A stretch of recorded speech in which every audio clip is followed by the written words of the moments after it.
বন্ধুরা, আবার একটা নতুন ভিডিওতে আপনাদের আমি সবাইকে স্বাগত জানাই। আজকে কিন্তু আমি আমার পাড়াতেই আছি, যেখানে খিদিরপুর পল্লী শারদিয়া তাদের 2025-এর দুর্গাপুজোর যাত্রা কিন্তু শুরু করে দিল ব্যানার উন্মোচনের মাধ্যমে। তো চলুন দেখি তাদের ব্যানারে কি আছে। খিদিরপুর পল্লী শারদিয়ার এইবারের যে ব্যানার উন্মোচন সেটা কিন্তু একদম পদ্মপুকুর মোড়ে আপনারা দেখতে পাচ্ছেন দূরে, সেখানে কিন্তু অনুষ্ঠানটি করা হবে। আর আমি বলে দিই, ক্যামেরাটা একটু বাঁ দিকে ঘুরিয়ে, এই যে আপনারা খিদিরপুর সুইমিং ক্লাব দেখতে পাচ্ছেন, ঠিক এই জায়গাটাতেই মূলত কিন্তু প্যান্ডেলটি হয়ে থাকে প্রত্যেকবারের ন্যায়।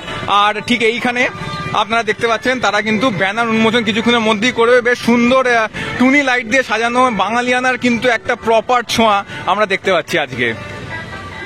পুজো আসতে কিন্তু এখনো 180 দিনেরও কিন্তু কিছুদিন বাকি আছে, কিন্তু এখানে পাড়ায় দেখতে পাচ্ছি সকল মহিলারা কিন্তু অলরেডি পুজোর জন্য অল্প হলেও সেজে কিন্তু তারা আছেন, কারণ 2025-এর যাত্রা তারা আজকে থেকে কিন্তু শুরু করতে চলেছে। খিদিরপুর পল্লী শারদিয়ার কিন্তু এবারের থিম শিল্পী শঙ্কর পাল, আপনাদের আলাদা করে কিছু বলতে হবে না।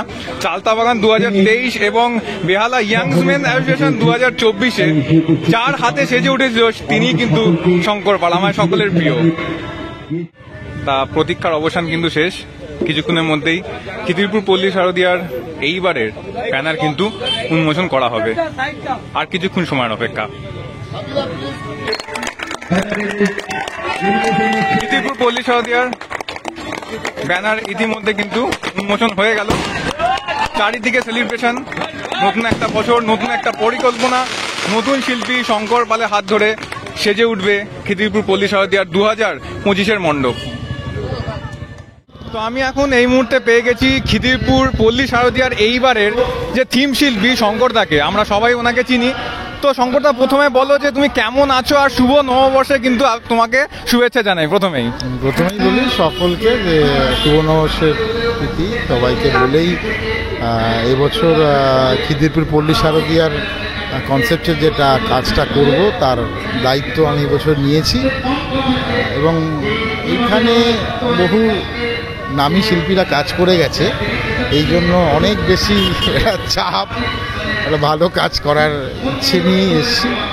এখন দেখি কতদিন এগোচ্ছে, আশা করি কাজের মধ্যে আরও মন দিতে হবে, কেন পল্লী শারদিয়া যেহেতু।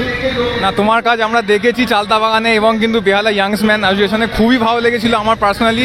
তো আশা করবো সেরকমই কিছু হবে, বা তার থেকেও হয়তো ছাপিয়ে যেতে পারে এবারে, নাকি? হ্যাঁ, সে তো 100 বার, কেননা প্রতিটি কাজ করার পরেই আমরা আমাদের ভুলগুলো দেখতে পাই, এবং সেখান থেকে দাঁড়িয়ে ধরো আজকে চালতাবাগান বা বেহালা ইয়ংমেন্স লাস্ট যে বছরগুলো আমি কাজ করে এসেছি, আশা করব সেখান থেকে আরও এক ধাপ ওঠার জন্য।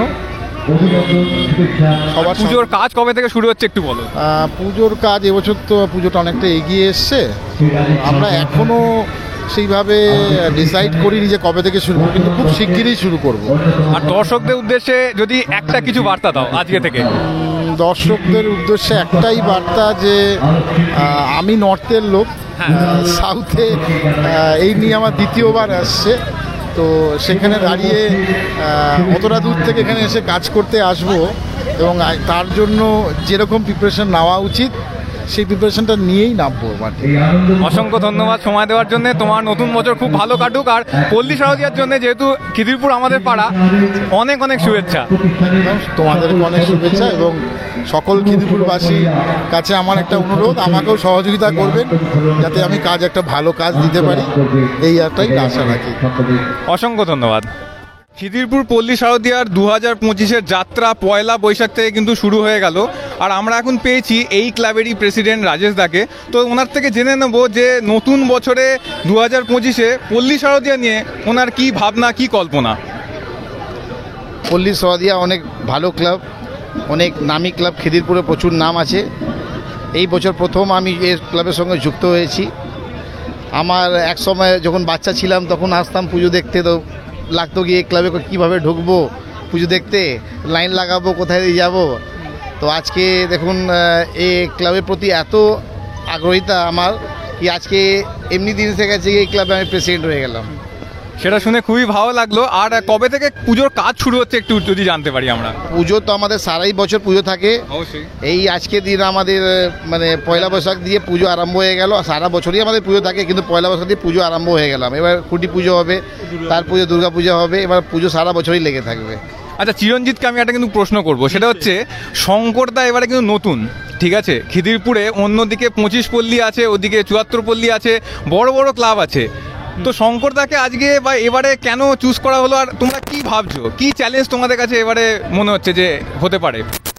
আমাদের পুজো বলতে গেলে আমাদের কম্পিটিশন বলবো না, আমাদের তুলনা যদি বলে বা তুল্যমূল্য বিচার যদি হয়, সেটা হচ্ছে কলকাতা পুজোর সাথে। এবার কলকাতার পুজোর মধ্যে হ্যাঁ খিদিরপুর একটা পার্ট অবশ্যই, আমরা খিদিরপুরটাকে একটু বাদ রেখেই বলছি, আমরা পুরো কলকাতাটাকে নিয়ে ভাবছি। এবং শঙ্করদা যেরকম কাজ করেন সেই কাজ দেখে আমরা আশাবাদী যে এবছর আমরা একটা ভালো কাজ পেতে চলেছি খিদিরপুরবাসীর তথা কলকাতাবাসী। তো সুতরাং সকলকে আমন্ত্রণ করবো, যখন আমাদের পুজো শুরু হবে সবাই যেন আসেন, সবাই যেন অ্যাক্টিভলি পার্টিসিপেট করেন। অবশ্যই আসতে হবে খিদিরপুর পল্লী শারদিয়ায়। আর কিন্তু লাইন যেন সোজা চলে যায়, যতদূর মানুষের দুচোখ যেন দেখতে না পায়। সবাই ভালো থাকবেন, সুস্থ থাকবেন।